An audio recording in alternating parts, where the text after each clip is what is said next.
Hi అండి, మా వారు భద్రాచలం ట్రిప్ నుంచి అయితే వచ్చేసారు. పిల్లలకి బొమ్మలు తీసుకొచ్చారండి. అవి కార్లో మర్చిపోయారు. నెక్స్ట్ డే అనమాట. ఇవి బొమ్మలు అయితే తీసుకొచ్చారు. మా పిల్లలు ఎగ్జైట్మెంట్ చూసేయండి. Wow, colours.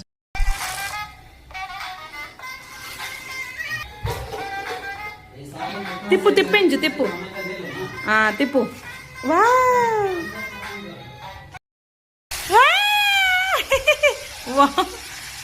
Wow, super. Wow,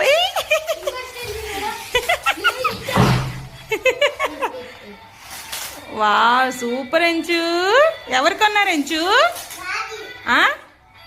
ఎవరు కొన్నారు? ఎవరు కొన్నారు? ఎంచు కన్ను చూపించి, నీ బాణం చూపించు ఇప్పుడు.